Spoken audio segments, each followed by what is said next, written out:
Hi ಎಲ್ರಿಗೂ, ನಾನು ನೆನ್ಸನ್ today's day 57 of 100 days challenge of building my own personal brand. ಇವತ್ತು ಮಾರ್ನಿಂಗ್ ರೆಡಿ ಆಗಿಬಿಟ್ಟು ಚಿಕ್ಕಪೇಟೆಗೆ ಹೊರಟೆ. ಯಾಕಂದ್ರೆ ನಮ್ದು ರೀಸ್ಟಾಕಿಂಗ್ ಮಾಡೋದಿತ್ತು, ಮತ್ತೆ ಒಂದು ಹ್ಯಾಂಪರ್ ಆರ್ಡರ್ ಬಂದಿದೆ.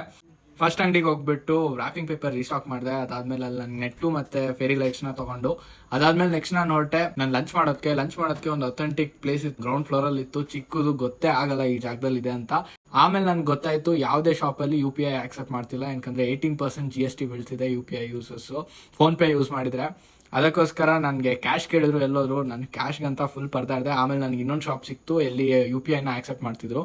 ಅವ್ರ ಹತ್ರ ಹೋಗ್ಬಿಟ್ಟು ಒಂದು ಪೈನ್ವುಡ್ ಬಾಸ್ಕೆಟ್ ತಗೊಂಡೆ, ಮತ್ತೆ ಬೇರೆ ಹ್ಯಾಂಪರ್ಸ್ಗೋಸ್ಕರ ಬೇರೆ ಬಾಸ್ಕೆಟ್ಸ್ ನೋಡ್ಬಿಟ್ಟು ತಗೊಂಡೆ. ಇದೆಲ್ಲ ಆಯ್ತು ಶಾಪಿಂಗ್ ಆದ್ಮೇಲೆ ನೆಕ್ಸ್ಟ್ ನಾನು ಹೋಗಿದ್ದು ಈಗ ಹ್ಯಾಂಪರ್ ಅಂತಂದ್ರೆ ಚಾಕ್ಲೇಟ್ಸ್ ಇಲ್ಲ ಅಂದ್ರೆ ಮಜಾ ಇರಲ್ಲ. ಸೊ ಅದಕ್ಕೆ ಚಾಕ್ಲೇಟ್ಸ್ ನ ರೀಸ್ಟಾಕ್ ಮಾಡಕ್ ಹೋದೆ. ಇದೆಲ್ಲ ಆದ್ಮೇಲೆ ಮತ್ತೆ ಮೆಟ್ರೋಗ್ ಬಂದೆ. ಮೆಟ್ರೋ ಇಂದ ನಾನು ಹೋಗಿದ್ದು ವಿಜಯನಗರ ಅತ್ತಿಗುಪ್ಪೆಗೆ. ನೆಕ್ಸ್ಟ್ ವಿನಯ್ ಮನೇಲಿ ಊಟ ಮಾಡಿ ಅಲ್ಲಿಂದ ಪೋಲ್ರಾಯ್ಡ್ ಪ್ರಿಂಟ್ ತೆಗೆಸ್ಕೊಂಡು ಸೀದಾಗ ವಾಪಸ್ PGಗೆ ಬಂದೆ. PGಗೆ ಬಂದ ಕೂಡಲೇ ಸ್ಟಾರ್ಟ್ ಮಾಡ್ಕೊಂಡೆ ಪೋಲ್ರಾಯ್ಡ್ಸ್ ಕಟ್ ಮಾಡ್ಕೊಂಡು ರೆಡಿ ಮಾಡೋದು. ಇನ್ನ ತುಂಬಾನೇ ಕೆಲಸ ಇದೆ. ಇವತ್ತಿನ ಹಾಫ್ ಪಾರ್ಟ್ ಆಫ್ ವರ್ಕ್ ಆಗಿದೆ. 5 ಆರ್ಡರ್ಸ್ ಪ್ಯಾಕ್ ಮಾಡಬೇಕು. ಮತ್ತೆ ನೆಕ್ಸ್ಟ್ ವ್ಲಾಗ್ ಅಲ್ಲಿ ಸಿಗ್ತೀನಿ. ಇದೇ ತರ ನನ್ನ ಜರ್ನಿ ಜೊತೆ ಕನೆಕ್ಟ್ ಆಗಿರೋದಕ್ಕೆ ಫಾಲೋ ಮಾಡಿ, ಸಪೋರ್ಟ್ ಮಾಡಿ, ಶೇರ್ ಮಾಡಿ. Thank you.